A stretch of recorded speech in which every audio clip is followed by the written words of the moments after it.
Au nom du Père, du Fils, du Saint-Esprit, un seul Dieu. Mes chères sœurs, mes chers frères, aujourd'hui vous entendez un évangile très mystique.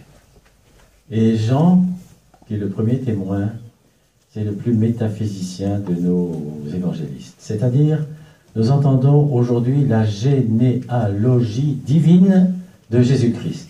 Vous savez, Jésus-Christ, il vient de s'incarner, il est homme et Dieu. Il agit toujours comme homme-Dieu. Et l'évangéliste Jean, aujourd'hui, il nous décrit donc ces origines divines de celui qui doit venir. Alors, ensemble, il faudrait que nous puissions bien nous concentrer. Adorons le Dieu de toute majesté qui se révèle.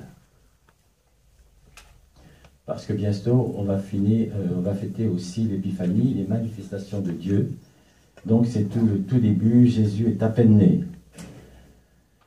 Donc, on va confesser avec foi, et la foi la plus vive, la divinité du Verbe. C'est toutes nos croyances, c'est toute notre façon de voir ce qu'est le Seigneur. Et toutes les divisions de l'Église au tout début, dès le 3e, 4e siècle, c'était au sujet de la divinité du Verbe.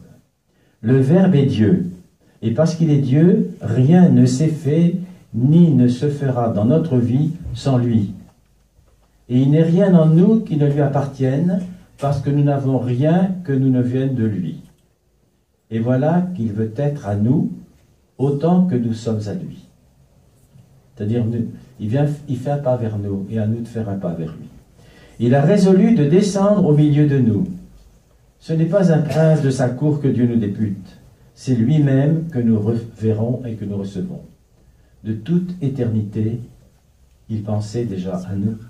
Il nous aimait et s'occupait de nous, mais il ne lui suffit plus d'être de tous nos amis le plus ancien, il veut être aussi le plus intime. Il veut se faire notre frère. Il va s'incarner, il s'est incarné pour venir vivre de notre vie près de nous, à notre foyer. Et l'évangéliste Jean aujourd'hui nous rappelle quel accueil les hommes ont fait au Verbe fait chair. Celui qui va s'incarner et qui s'est incarné, c'est le Verbe de Dieu, et le Verbe de Dieu vient parler au monde. Il est la lumière, et sa lumière est une parole. Ce sera beau de le voir, mais il se fait voir afin de se faire entendre, heureux qui saura l'écouter. Et aujourd'hui, justement, l'évangéliste Jean nous demande « Heureux celui qui saura l'écouter ». Le Seigneur s'incarne, Dieu descend du ciel pour s'incarner. Il s'offre à nous, et parfois nous sommes un peu indifférents. Le recevoir, ce sera croire en lui.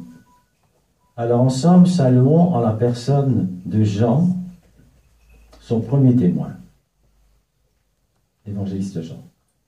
Voilà l'homme de foi par excellence, dont les exemples nous apprendront à faire honneur au Verbe incarné, au Fils de Dieu. Mais hélas, l'évangéliste ajoute, vous avez entendu dans l'évangile, le monde ne l'a point connu. Les siens ne l'ont point reçu. C'est-à-dire que l'exemple de Jean n'a pas été suivi par tous. Il y a eu des hommes assez aveugles pour demeurer indifférents à de si glorieuses avances. Celui qui s'apprête à quitter les splendeurs de son ciel, vous le verrez rebuté par ceux qui lui doivent tout. Et l'évangéliste Jean nous en avertit aujourd'hui pour nous tracer dès maintenant notre devoir, notre conduite. Écoutons bien Jean. Dès maintenant donc, recevons-le, soumettons-lui notre esprit, et puisqu'il vient nous parler, faisons taire pour mieux l'entendre.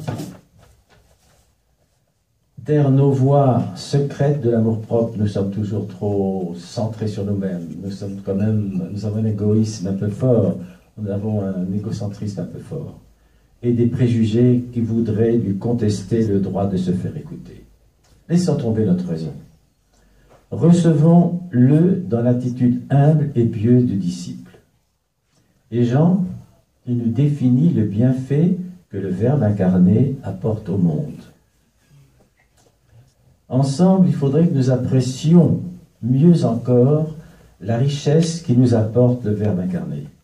C'est le bienfait de l'adoption divine qui nous offre de la part de notre Père du ciel. C'est notre part d'héritage céleste qu'il se propose de nous rendre. Il vient nous assurer que nous sommes en toute vérité les enfants de Dieu et les héritiers du ciel. Donc, qu'est-ce qu'il faut faire pour ça, pour mériter ce ciel? Il nous faudra donc sortir au plus tôt de la médiocrité dans laquelle nous vivons. Souhaitons ardemment de profiter du passage du Fils de Dieu sur la terre et de découvrir en lui, pour les apprécier comme il convient, les trésors qu'il va dissimuler sous des apparences si étrangères. Donc c'est aux lumières de la foi qu'il nous faudra faire appel pour reconnaître notre Créateur sous les apparences de la nature humaine. Et je répète encore, Dieu, le Verbe s'incarne, Jésus, il est véritablement Dieu, véritablement homme. Et les raisonnements de la science ne dégagent pas la vérité des voiles, ni le Verbe divin des ombres de l'humanité, mais uniquement la foi humble, l'intention pure, le recueillement attentif et la prière fervente. L'évangéliste Jean nous dit encore, en s'écriant, en terminant, nous l'avons vu, et il est dans le ravissement, il est très heureux.